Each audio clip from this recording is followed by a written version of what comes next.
नमस्कार दोस्तों, कैसे हैं आप सभी लोग। सभी लोग ठीक होंगे, स्वस्थ होंगे और अच्छे से तैयारी भी कर रहे होंगे। तो बहुत से बच्चों का एक और सवाल बार बार आ रहा है कि जो नीट का फॉर्म है उसमें दो एड्रेस पूछे गए हैं, एक परमानेंट और एक परजेंट।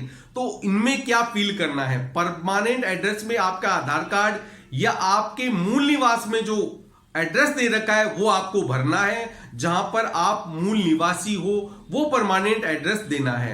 अगर आपका परजेंट एड्रेस अलग है और आप देना चाहते हैं परजेंट एड्रेस तो दे सकते हैं, वरना आप परमानेंट और परजेंट एड्रेस में सेम एड्रेस भी दे सकते हैं। उसमें कोई भी बाउंडेशन नहीं है कि आप दो एड्रेस लिखे, आप एक एड्रेस को भी लिखकर छोड़ सकते हैं।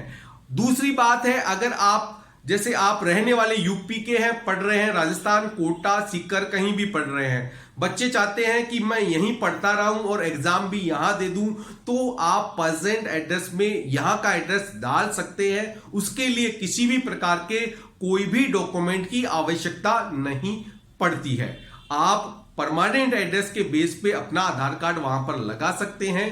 परमानेंट एड्रेस में वो लगाना है। प्रेजेंट एड्रेस में आप कहीं भी, अगर आप कोचिंग या स्कूल में पढ़ रहे हैं तो वहां का एड्रेस दे सकते हैं, अगर आपको वहां सेंटर लेना है तो। वरना आपको अगर नहीं लेना है तो आप परमानेंट एड्रेस को ही प्रेजेंट एड्रेस में भरकर एक ही एड्रेस रख दीजिएगा। अब सपोज करिए कई बच्चे परमानेंट एड्रेस अलग है और वो रहते हैं दिल्ली में और वो चाहते हैं दोनों अलग अलग दें, तो ऐसा भी आप कर सकते हैं। आपका जो मूल निवास एड्रेस है वो अलग दे सकते हैं और प्रेजेंट एड्रेस में प्रेजेंट एड्रेस दे सकते हैं। आपको डॉक्यूमेंट है वो एक ही लगाना है, आधार कार्ड इसमें इनफ है, वो आप स्कैन करके लगा सकते हैं। तो बच्चे ध्यान दें, अगर आप किसी इंस्टीट्यूट में पढ़ रहे हैं अपने घर से दूर और आप वहां तैयारी कर रहे हैं, एग्जाम भी वहीं देना चाहते हैं, तो आपको प्रेजेंट एड्रेस में वहां का एड्रेस डालना है और सेंटर जो चॉइस करनी है वो अकॉर्डिंग जहां आप रह रहे हैं वो करनी है। फर्स्ट वो करिए, लास्ट में यहां आपका प्रेजेंट एड्रेस है वो करिए।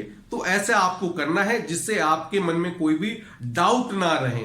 जैसे आप दिल्ली के रहते हैं, आपको एग्जाम जयपुर में देना है, तो आप जयपुर में जहां स्टडी कर रहे हैं वहां का एड्रेस डाल सकते हैं, या जहां रह रहे हैं वहां का एड्रेस डाल सकते हैं। और उसके अलावा सेंटर की चॉइस में भी आपको जयपुर की चॉइस पहले डाल दीजिए जिसको आपको यहां का सेंटर मिल जाए। उसके बाद आप अदर सेंटर डालिए जहां पर आप जा सकते हैं। अगर ये सेंटर ना आए तो वो सेंटर आपको मिलना आसान हो जाता है। तो ये एड्रेस को लेकर होप मैंने आपका डाउट अच्छे से क्लियर कर दिया गया होगा। और अगर आपके मन में और कोई सवाल है तो आप मेरे को नीचे कमेंट बॉक्स में मैसेज करके पूछ सकते हैं। और अगर आप हमारे काउंसलिंग प्रोग्राम से जुड़ना चाहते हैं जिसमें फॉर्म भरने से लेकर आपको कॉलेज मिलने तक की पूरी जानकारी हम प्रोवाइड करवाते हैं, पूरी हेल्प करते हैं, कॉल के माध्यम से, व्हाट्सएप के माध्यम से। मेरे को काफी लंबा अनुभव है काउंसलिंग का। और सबसे बड़ी बात है, मैं एक मेंटरशिप प्रोग्राम भी